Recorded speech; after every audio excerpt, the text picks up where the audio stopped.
Buenos días, profesora. Hoy vengo a hablarles sobre las diversas fuentes de la prueba.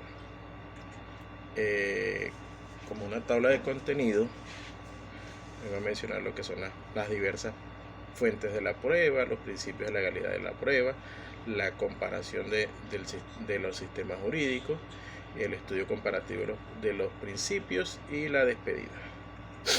En las diversas fuentes de la prueba, esta se refiere a los orígenes o los lugares donde se obtiene la información que se utiliza para demostrar o refutar los hechos en un proceso legal. Estas fuentes son establecidas para construir un caso sólido y así garantizar que las decisiones judiciales se basen en información fiable y pertinente.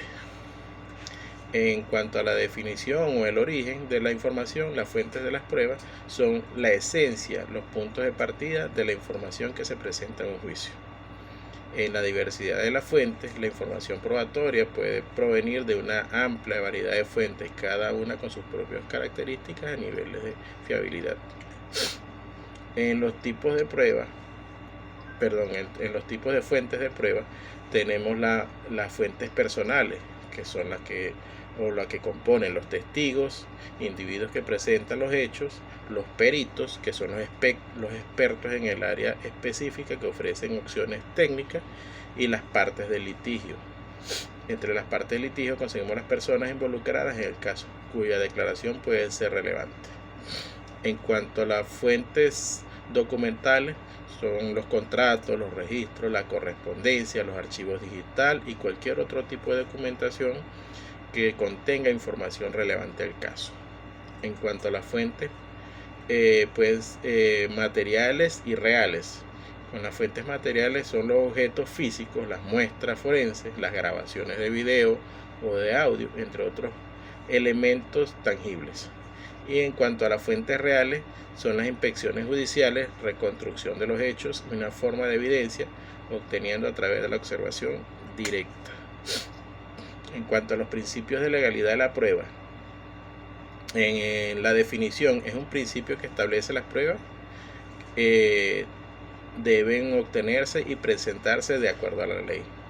Prohíbe la admisión de pruebas obtenidas de manera ilegal, como mediante futura allanamientos ilegales o escuchar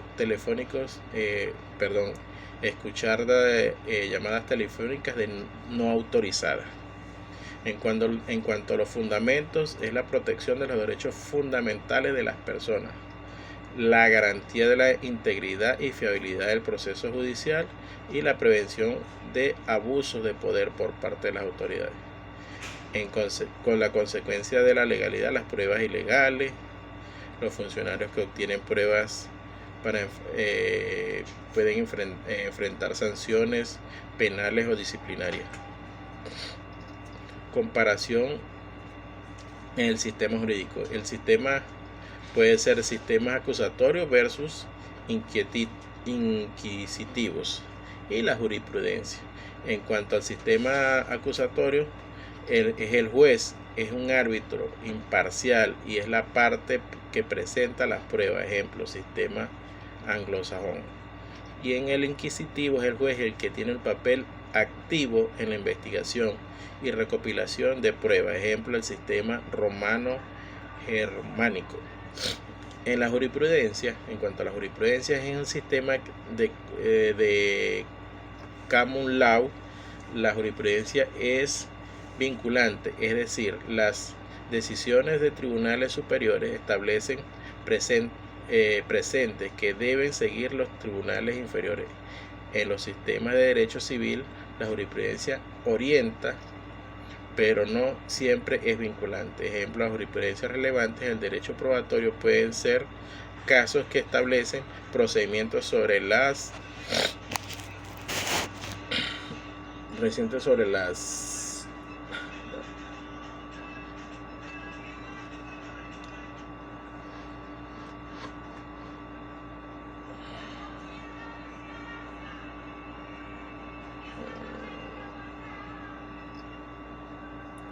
actividad de pruebas digitales, la validez de testimonios y los límites de prueba parcial. El estudio comparativo de los principios generales. Hay principios comunes, que es la legalidad, la pertinencia, la contradicción, la igualdad de las partes. Y las limitaciones son las diferencias en los sistemas jurídicos que pueden llevar a interpretaciones y aplicaciones distintas a los principios. Por ejemplo, el principio de contradicción puede tener un alcance diferente a un sistema acusatorio que un inquisitivo. Las legislaciones sobre obtención de pruebas digitales, por ejemplo, varían mucho de un país a otro. En el estudio comparativo de los principios generales hay con ejemplo de casos reales. El principio de legalidad de pruebas. Estos principios esenciales dictan las pruebas que deben ser obtenidas presente al acuerdo con la ley.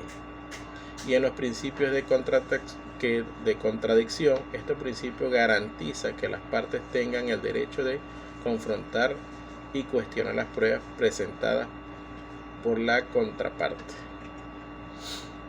En el principio de pertinencia, este principio exige que las pruebas presentadas sean relevantes para los hechos en disputa. Y en cuanto a los principios de libre valoración de pruebas, este principio otorga a los jueces la libertad de evaluar las pruebas según su criterio y razonamiento. Otro sería el principio de carga de prueba. Este principio establece que tiene la responsabilidad de probar los hechos en un juicio. Y tenemos las diferentes limitaciones en el sistema jurídico, las diferencias entre los sistemas de derecho común anglosajón y el derecho civil romano germánico influyen en la aplicación de estos principios. Por ejemplo, la admisibilidad de pruebas digitales y electrónicas varía significativamente entre jurisdicciones debido a la rápida evolución de la tecnología. Sería todo por hoy, profe. Muchísimas gracias.